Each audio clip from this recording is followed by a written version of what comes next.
India is using physical, mental, and psychological torture at a large scale as a tool to prolong its illegal hold on Kashmir and to suppress the Kashmiris' just demand for the right to self-determination, a report released by the research section of Kashmir Media Service on the International Day in support of the victims of torture today revealed that the Indian troops, during their unabated acts of state terrorism, martyred 96,211 Kashmiris, including 7,297 in custody and fake encounters since January 1989 till date. Abdul Ahad Para, acting chairman of Jammu and Kashmir Muslim League, which is a constituent of the All Parties Hurriyat Conference, has demanded the release of all Kashmiris languishing in Indian jails, including Hurriyat leaders and activists, before Eid ul-Azha. Abdul Ahad Para, in a statement issued in Srinagar,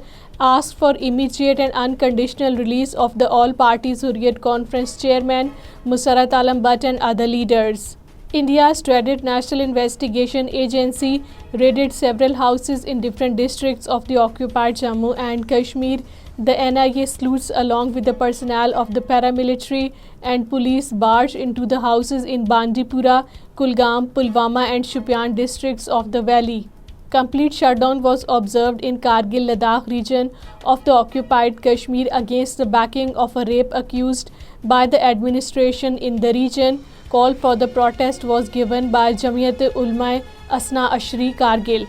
People carrying table fans and empty buckets took to the streets at many places in Udhampur and Samba districts of the Jammu region to lodge their protests against the administration over unscheduled power cuts. A large number of the people at Main Bazaar, Udhampur and other areas came out on the road and held protest demonstrations against the authorities. Complete shutdown was observed in Zadoora, Pulwama on the third consecutive day today against the infamous tragedy which took place in the village when Indian Army soldiers, in blatant breach of the sanctity of the religious places, barged into Zadoora Jamia Masjid and forced the worshippers to chant Jai Shri Ram slogan over the loudspeakers of the Grand Masjid. During the operation, the soldiers detained at least 10 teenagers and subjected them to inhumane torture. Azad Jammu and Kashmir chapter of the All Parties Hurriyat Conference organized a seminar at its office in Islamabad today to express solidarity with the victims of torture and violence perpetrated by the Indian troops in the occupied Jammu and Kashmir. The seminar was chaired by APHC AJK chapter convener Mahmood Ahmad Sagar, and he said that today India continues to use violence as a state policy in occupied Jammu and Kashmir.